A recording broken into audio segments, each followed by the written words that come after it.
Biar nggak bosen dengan sajian bakso yang itu-itu saja, cobain deh bakso tulang rusuk atau bakso lobster ini. Wah, jadi auto ngiler nih. Bakso biasanya disukai oleh semua kalangan, mulai dari anak-anak sampai orang dewasa. Tapi yang bikin spesial sih, bakso ini disajikan dengan kuah merah. Widih, hati makin membara untuk menyantapnya. Luar biasa, fams. Kedua menu bakso ini, fams, bisa kalian santap di warung pentol bakso Ceker Begal, alias beli nggak gagal. Lokasinya ada di daerah Margahayu, Bandung. Selain bakso rusuk dan lobster, ada juga kepiting, fams. Lihat tuh, seafood yang dipakai nggak kaleng-kaleng. Semuanya masih utuh dengan lilitan adonan bakso. Wah, barbar bingits deh. Kalau mau paket hemat, ada pilihan pentol bakso dan ceker, fams. Kalian suka yang mana nih? Tinggal pilih aja deh.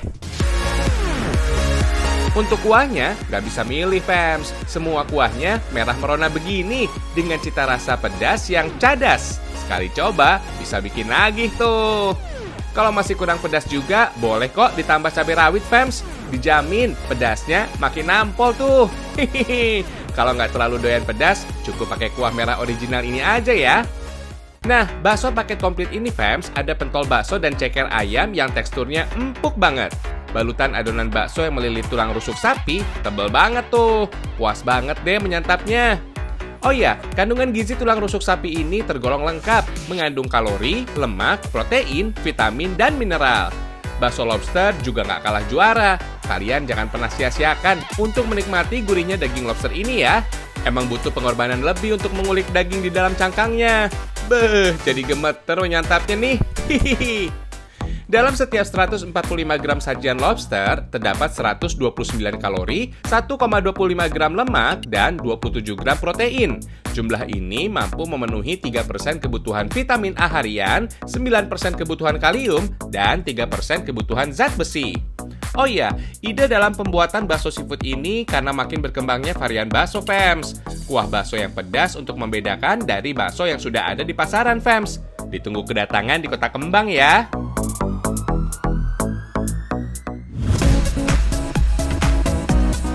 Masih seputar makanan pedas nih, ada seblak dari Bandung, fams. Umumnya seblak dibuat dari kerupuk basah yang dimasak dengan bumbu pedas. Sekarang sih campuran seblak makin beragam loh. Bahkan ada tambahan topping tuh, seperti basreng alias bakso goreng, cireng, siomay, batagor, bakso tulang, dan ceker ayam. Wah, semua kuliner khas tanah Sunda ada di sini nih. Fams, bumbu seblak biasanya memiliki aroma khas kencur dan bercita rasa pedas. Jangan takut dulu tingkat pedasnya bisa disesuaikan dengan selera kok. Panaskan kuah kaldu yang dicampur dengan telur. Setelah mendidih, masukkan isian seblaknya, fams. Disusul bumbu dan rempahnya. Fams, kencur yang menjadi andalan seblak ini ternyata bisa meredakan batuk, mengobati diare, dan mencegah kanker lambung loh. Hebat ya! Oh iya, seblak diperkirakan baru ngehits dan diminati masyarakat sekitar 5 tahun ke belakang. Padahal sajian ini sudah dikenal sebelum masa kemerdekaan loh. Pada tahun 40-an, kuliner bernama kerupuk godog yang berasal dari Sumpiyuh, Jawa Tengah dipakai untuk membuat seblak, fams. Nama seblak diambil dari bahasa Sunda, nyeblak yang artinya mengagetkan. Maksudnya sih perasaan kaget muncul ketika menyantap seblak yang rasanya pedas, fams. Hihihi. Karena tergolong makanan yang murah meriah, seblak juga punya kandungan gizi kok, fams. Cabai yang digunakan mengandung beta-karoten, vitamin C, A, dan B6 yang bermanfaat mencegah penyakit kanker.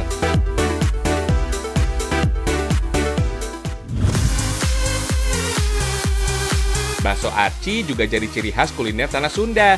Kuliner ini dari Asgar, alias asli Garut. Tapi bakso aci ini sudah makin populer seantero kota Bandung. Eits, ada yang unik nih. Bakso aci ini memiliki rasa yang bervariasi tuh.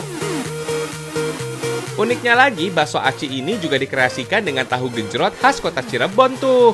Campuran bumbu berupa bawang merah, bawang putih, dan cabai rawit hijau cukup diulek kasar. Kemudian tambahkan dengan kuah tahu gejrot yang manis. Nggak cuma tahu, ada juga bakso aci dan siomay kering yang disajikan secara unik dan kreatif. Ini dia, bakso aci kuah tahu gejrot. Kalau mau ala-ala Thailand, ada bakso aci dengan kuah tom yum. For your info nih, tom yum berasal dari kata tom yang berarti panas atau mendidih. Sedangkan yum artinya pedas dan asam. Maksudnya sih menggambarkan rasa sajian ini. Diperkirakan sup Thailand ini berasal dari Thailand Tengah, yang diyakini terdapat udang segar di sungai Chao Phraya. Kalau mau pedas yang cadas, ada bakso aci dengan kuah taichan. Sambal taichan tinggal disiram di atas kuah kaldu tuh. Wih, bisa bikin mata melek, fams. Duh, jadi bingung nih mau pilih yang mana. Fams, bakso aci dengan kuah tom yum ini sekilas seperti menyantap suki. Kuahnya pedas dan asam segar. Kalau bakso aci kuah taichan, udah pasti bikin keringetan. Pecinta kuliner pedas pasti doyan. Yang paling unik, bakso aci dengan kuah tahu gejrot, fams. Semuanya enak-enak.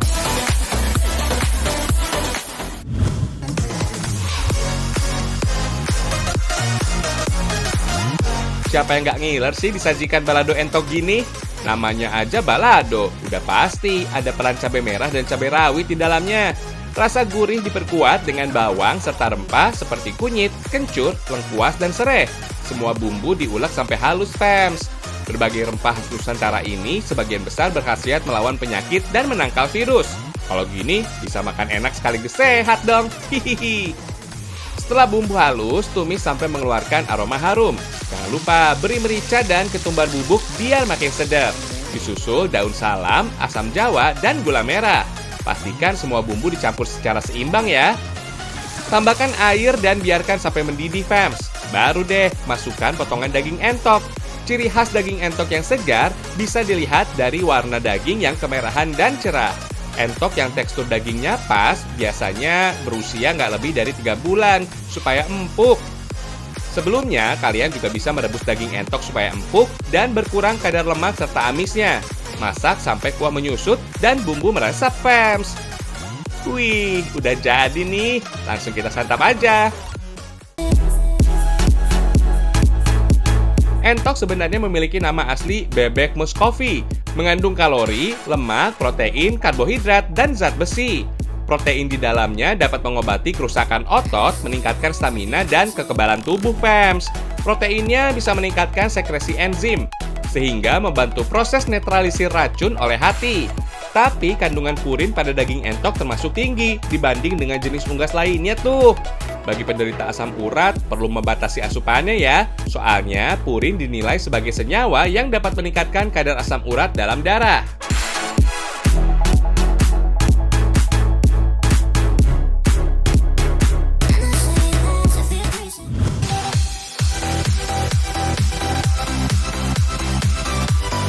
Ini sih kupat tahu legendaris dari Cicendo. Katanya udah eksis sejak tahun 1967 dan nggak pernah sepi pengunjung. Tiap hari laris manis. Saat jam sarapan, warung sederhana ini pasti dipenuhi antrian. Oh iya, di tengah pandemi gini tetap harus menjaga protokol kesehatan ya, fams. Fams, kupat tahu sebenarnya kuliner asli Indonesia. Nggak cuma Bandung, beberapa daerah lain seperti Singaparna, Magelang, dan Solo juga ada tuh kupat tahu yang serupa. Isiannya ada potongan ketupat atau lontong dan tahu goreng. Biasanya sih ada tambahan toge rebus, fams. Kemudian siram dengan kuah kacang. Sekilas mirip dengan ketoprak Betawi, fams. Bedanya, bumbu kacang pada kupat tahu dimasak terlebih dahulu. Tahu yang digunakan sejak dulu selalu dari Cibuntu, fams. Di sini, kupat atau ketupat diganti dengan lontong buatan sendiri. Ukuran lontongnya segede gini nih, fams. Beratnya lebih dari 1 kilogram loh. Lontong beras yang disajikan juga beda. Teksturnya lembut dan putih bersih, meskipun dibungkus dengan daun pisang. Katanya sih daun pisang Manggala nggak bikin lontong berwarna hitam, fams. Selain kupat tahu, lontong kari di sini juga juara. Potongan kupat diberi irisan daging sapi atau ayam yang dipilih sesuai selera. Kemudian diberi kuah santan kekuningan. Gak heran kalau warung ini nggak pernah sepi pengunjung. Soalnya rasa kupat tahu di sini raos pisan. Selain kelembutan lontongnya, ada juga bumbu kacang, fams. Kental dan kaya rasa. Jadi nggak bisa berhenti ngunyah. Hihihi. Sementara si lontong kari ini nggak kalah ajib. Kuah santannya bukan tipe yang kental. Meskipun lebih ringan, rasa gurihnya tetap terjaga. Soal harga terjangkau banget deh. Mulai dari 14 ribuan aja bisa makan enak dan kenyang. Pokoknya kuliner ini wajib masuk daftar kunjungan kalau ke Bandung ya.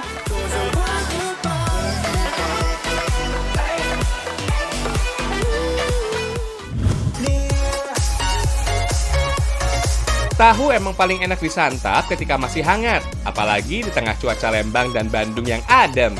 Hihihi, dicocol sambal kecap atau rawit menyempurnakan kenikmatannya. Biasanya tahu enak disantap dalam keadaan digoreng, fams. Tapi tahu bisa juga kok disantap tanpa digoreng, rasanya tetap gurih karena ada tambahan susu. Sama kok kayak pembuatan tahu pada umumnya, ada kacang kedelai yang direndam semalaman supaya teksturnya empuk dan mudah memisahkan kulitnya. Lanjut, giling kacang sampai menjadi bubur. Oh iya, kedelai yang digunakan dalam pembuatan tahu ini jenis kedelai import ya. Setelah halus, rebus bubur kedelai dalam air mendidih, fams. Aduk terus ya sekitar 1 jam. Lalu adonan bubur kedelai disaring untuk memisahkan antara ampas dan sari kedelai. Nah, kalau untuk tahu, jelas sari kedelai yang dipakai. Jangan lupa aduk terus untuk memastikan sari kedelainya turun. Selanjutnya, tinggal peras, fams. Untuk sisa ampas tahu ini nggak dibuang kok, bisa dipakai untuk pakan ternak tuh. Bahkan ada yang dipakai dan diolah kembali menjadi campuran makanan, fams. Supaya gurih, bumbui sari kedelai dengan margarin. Selain itu, margarin juga bisa membuat tekstur tahu garing di luar saat digoreng, tapi tetap lembut di bagian dalamnya, fams. Sekarang giliran menambahkan susu murni tuh. Susu untuk memperkaya rasa tahu, fams, dan menjadikan isian tahu lebih lembut. Eits, jangan lupa garam ya.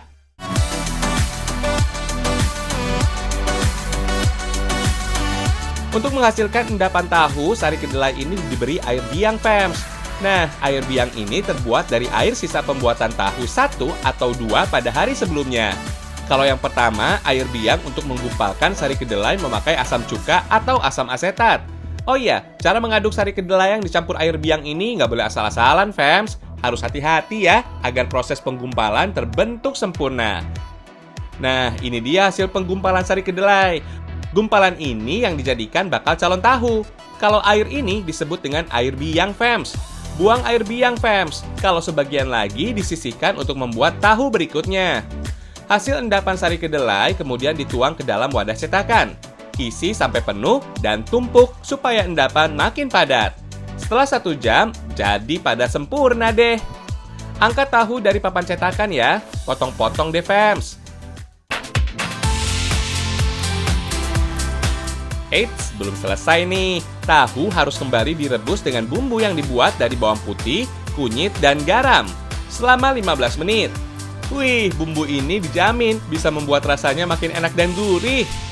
Angkat dan dinginkan, fams. Tahu yang baru diangkat ini sudah bisa langsung dimakan, meski tanpa digoreng kembali. Soalnya, tahu-tahu ini sudah matang melalui proses perebusan. Kalau mau menyantap tahu yang digoreng dadakan juga bisa banget, fams. Tersedia di sini juga kok. Tapi tahu yang belum digoreng bisa dibawa sebagai oleh-oleh khas dari tanah Sunda.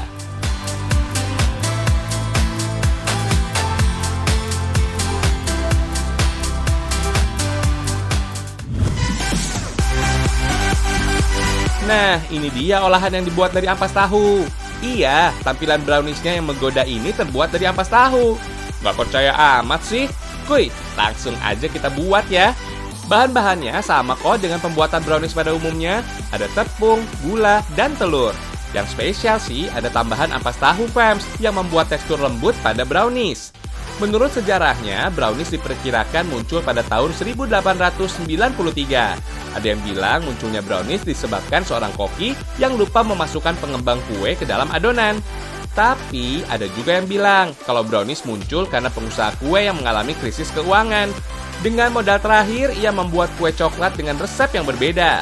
Alhasil, ia kecewa karena kue coklatnya tidak sesuai dengan harapan. Esok paginya, rekan kerja yang datang melihat dan menjual kue coklat itu. Para pelanggan mengira kalau kue itu resep baru, fams. Rasanya yang enak membuat para pelanggan memesan kembali kue coklat itu. Kalau sekarang sih, brownies makin berkembang dengan berbagai inovasi. Setelah dituang dalam loyang, kukus adonan selama 30 menit, fams. Pastikan tidak ada adonan yang basah dan matang sempurna ya. Nah, brownies kukus tahu ini bisa langsung disantap selagi hangat, fams. Biar makin cantik, tambahkan topping seperti coklat leleh atau keju. Sesuaikan dengan selera kalian aja deh. Rasa tahu atau kedelai sama sekali nggak kerasa kok fams. Pokoknya sama seperti brownies pada umumnya. Hebatnya lagi, brownies ampas tahu ini makin kaya vitamin. Ampas tahu bermanfaat buat kalian yang sedang diet. Soalnya ampas tahu sumber makanan rendah lemak yang bisa dikonsumsi. Bahkan bisa mencegah kolesterol. Kandungan zat besi di dalam ampas tahu bisa mencegah anemia karena bisa membantu pembentukan sel darah merah, fams.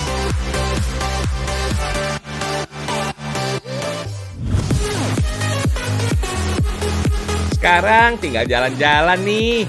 Ayo fams, ikutan ngadem di Ciwidey, Kabupaten Bandung. Daerah ini fams terkenal memiliki suhu yang dingin dengan pemandangan yang indah banget. Di kawasan ini ada lokasi wisata yang terletak di tepi situ atau Danau Patenggang. Persisnya di kaki Gunung Patuha, Kabupaten Bandung. Yuk, kita lihat pesonanya.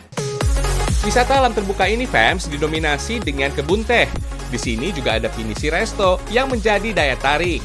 Dari atas resto ini, kita bisa melihat pemandangan indah tiada tara. Bagi yang nggak kuat suhu dingin, wajib pakai baju hangat ya. Apalagi anginnya lumayan kenceng tuh. Daya tarik lainnya, kita bisa menyeberangi jembatan gantung, fams. Bangunan resto dari kayu ini menambahkan kesan unik dan cantik. Kalau mau cuma sekedar foto-foto dengan view yang ciamik, kalian boleh datang tanpa membeli makanan. Tinggal bayar tiket masuknya aja tuh. Tapi kalau lapar, nggak ada salahnya menjajal makanan Sunda, fams. Menu yang disajikan masih ala Nusantara, seperti tongkol suwir, ayam, dan lainnya. Soal harga masih terjangkau kok. Rasanya masih sama kayak masakan rumahan.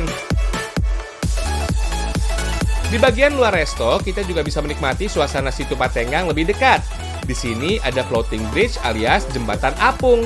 Cantik ya, fams. Eits, jangan takut, fams. Jembatan ini aman kok, meskipun sedikit bergoyang karena tertiup angin. Selain itu, kalian juga bisa menaiki perahu dan menyusuri danau, fams. Mau yang lebih menantang? Ada wahana seru yang dinamakan bola sat, fams. Itu loh, wahana seluncur di sebuah trek dengan panjang 550 meter.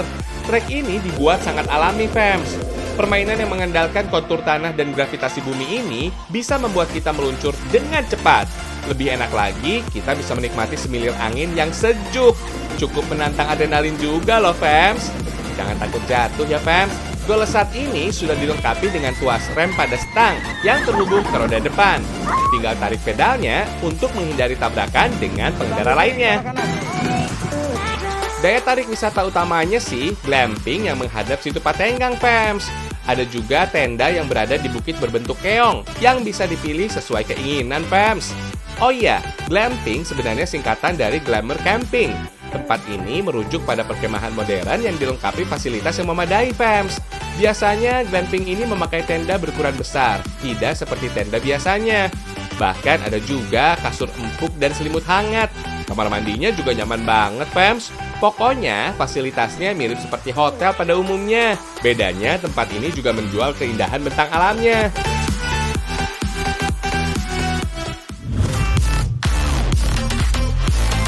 Wih, cakep banget nih kerah warna-warni ini. Kalian pasti udah tahu sama makrame yang belakangan hits. Kerajinan ini sebenarnya seni merangkai tali dengan membuat simpul 1, 2, 3, bahkan lebih. Kerajinan ini bisa dibuat berupa pajangan dinding atau wall decor, tas, tali jam tangan, atau aksesoris seperti kalung. Seni membuat makrame ini katanya sudah dikenal oleh orang-orang Babilonia dan Assyria zaman dulu, fams. Anyaman dan jalinan tali makrame ini bisa menghiasi kostum pada saat itu. Di era kekinian, makrame semakin erat dengan gaya mode bohemian, dengan dominasi warna tali yang natural seperti putih atau krem. Pegiat makrame kini juga mulai menggunakan tali dan benang berwarna-warni cantik supaya makin menarik. Ada beberapa simpul tali yang bisa digunakan dalam membuat makrame, fams. Misalnya, simpul kepala yang merentangkan tali, ada juga simpul rantai, atau simpul yang tak beraturan dengan tali garapan dan tali pasangan secara bergantian. Ada lagi simpul mati, fams, karena ikatannya kuat dan susah dibuka. Biasanya sih digunakan pada akhir kerajinan yang dibuat, fams. Memang diperlukan keahlian serta kelihayan tangan untuk membuat simpul makrame menjadi rapi, teratur, dan cantik. Gak mudah pastinya, fams. Tapi kalau praktek terus-menerus, tangan kita pasti lebih terampil. Soalnya kebanyakan pengrajin juga mempelajarinya secara otodidak tuh. Gimana fans? Tertarik mempelajari seni membuat makrame ini? Bisa jadi alternatif untuk beraktivitas selama pandemi ketika di rumah aja loh. Hihihi.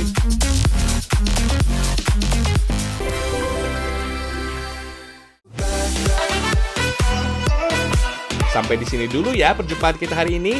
Tapi kita masih punya banyak informasi unik dan menarik lainnya loh. Tunggu kehadirannya esok hari ya fans. Ragam Indonesia, satu Indonesianya, berjuta kekayaannya. Sampai jumpa.